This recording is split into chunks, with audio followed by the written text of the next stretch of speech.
We've got 6 things you should know, and number 1 on our list, why is it that some of the best food is junk food? Well, it could be the sugar, salt, and fat that add up all of that deliciousness.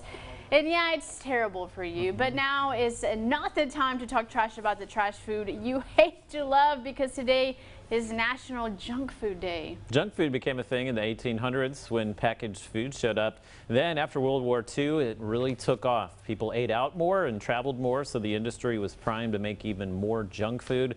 From the frozen food aisle to fast food chains, along with chips, cookies, and candy, there's a ton of choices. By the 1970s, though, junk food got a bad reputation, and rightly so. It seems deep-fried, fat-laced foods might not just affect the scale. It could cause high cholesterol and high blood sugar, but an occasional indulgence should be okay. Emphasis on occasional. What's your favorite junk food? Skittles, 100%. I mean, Skittles. I don't even, just pure sugar. What about you? I love French fries, and watching these people eat them, now I want some. Dip all the bad things in the fries too? Oh yeah, like I love going to Chick-fil-A, getting some French fries and a milkshake. It's like my go-to.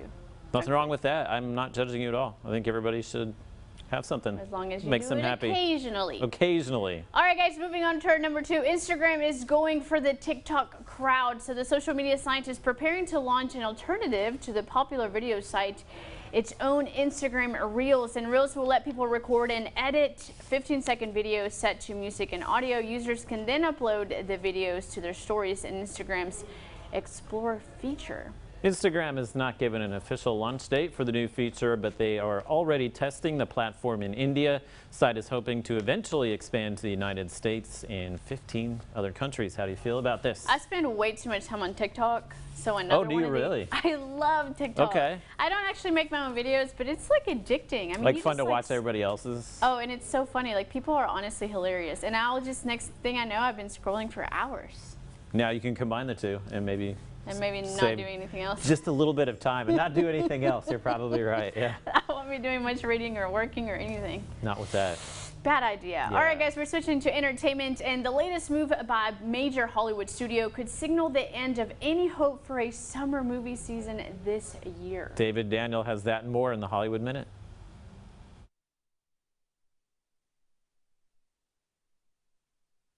As I understand it, we're trying to prevent World War III. Nuclear holocaust. No. Something worse. Yet another would-be summer tentpole movie has bowed to the coronavirus. Christopher Nolan's Tenet was originally scheduled to debut July 17th, then moved to August 12th. Now, with no sign of the majority of movie theaters reopening across the U.S., Warner Brothers has moved the film off the schedule completely, with no word on a new release date. The studio could open the time-twisting adventure internationally in countries where more theaters have reopened before premiering it in the U.S. It's something that really has to be well thought out, and so right after the Cry Pretty Tour 360 was over, this was the next step I knew I wanted to take. That step is My Gift, Carrie Underwood's first Christmas album.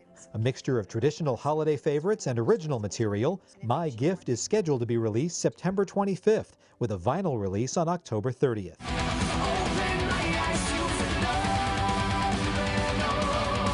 The Canadian heavy metal band Unleash the Archer's new album, Abyss, dropping August 21st, has a definite fantasy element. 5 fans who pre-order the album will win the chance to play through the album's story as a round of Dungeons & Dragons with the band members over video chat. You can order the disc and enter the contest at the Napalm Records website. Rolling my 20-sided die in Hollywood, I'm David Daniel. It's on HBO. Me and Josh are talking about the latest movies that we've seen. Ford versus Ferrari just came out on HBO, so that was, I think, the last one. Is it like an action movie? Yeah, it's the one where they kind of designed the Ford race car to go into one of the international races. Kind of America's I know what you're talking kind about. of initiation to the races. I loved it. It's a long movie, though. How long is it? Over 2.5 hours, I think. I don't have time for that. Not really. What did you watch? I watched Lady Bird, which was really good. Kind of a weird ending, but it was a good movie. I think it's on Amazon Prime, maybe? I don't remember. Yeah, but universally loved that movie by everyone, I think. Yeah, it got a bunch of awards. So yeah, it did. It was a good movie.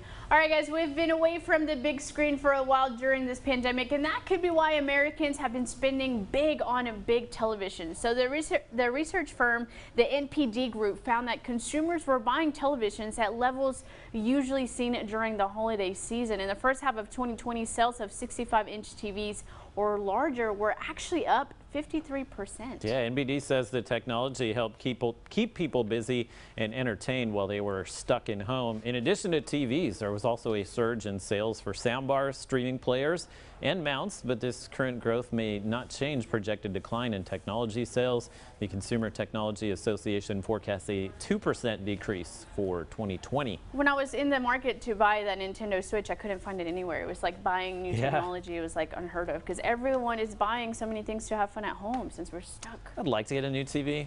It's not there yet. It'll happen eventually.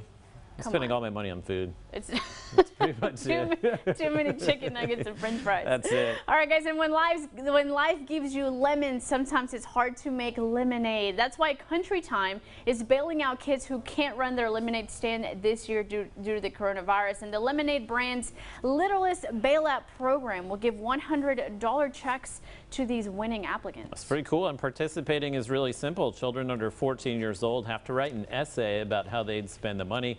They also have to submit a photo of the lemonade stand sign they had planned to use. Did you have a lemonade stand growing up? I sure did not. What about you? Neither. No, we sold these like fruits. I don't remember what it was, but I remember one time we like put fruit in a cooler and we were outside like selling them to people walking by. That was That's awesome. The extent of you kind of learn like my sales career. Economics at an early age that way. I know. Well, I was really bad at counting the money, and I think I might have given too much change back. Bad at counting it, good at spending it? I'm so good at spending it. That's how it is. All right, guys, and the CDC says that children should limit their time in groups to avoid the spread of COVID-19. And some parents are looking for a new way of schooling besides those virtual classes. Yeah, as Nicole Burley tells us, one possible solution is microschooling. Jennifer Quadrazi recently started a Facebook group, the North Andover Mom, looking for other parents and educators interested in microschooling. We'd like to leverage the remote option and set up the idea of a one-room schoolhouse, right? Basically, a small group of children all learning remotely together with a paid teacher or educational facilitator. Kind of a throwback to the old days where you'd have one room, multiple children, but in this sense, those children have been together, quarantined together. But this is not traditional homeschooling. It's school-sanctioned remote learning. We want to utilize the curriculum that our school system is working very hard to create. We are not by any means saying that that is not good enough for us. We wish in a perfect world that we could send our kids back to school and learn what the teachers have to learn. But for various reasons, we are uncomfortable doing that. And while remote learning has been an adjustment for all students and parents, I'm going to... Quadrazi says this is about trying to maximize resources for that remote learning while also staying in a sort of safety bubble instead of sending children back into a school building. We really wondered would everything we've been doing would be all for naught. And so this is where the concept of the micro school came in. We don't know what the virus will do to children, can do in long term. And for kids going back to school, the CDC recommends cohorting. This means simply children in small static groups in order to limit their exposure to other children. All right, guys, don't go anywhere. When we return, we're telling you how to save money with your air conditioner during these hot summer months. And later, I'm also going to be telling you how to have a successful business, especially during these unprecedented times. Yeah, we're also making sure your loved ones are in good hands. Fernanda sits down with Heritage House of Marshall. We've got that and more after the break.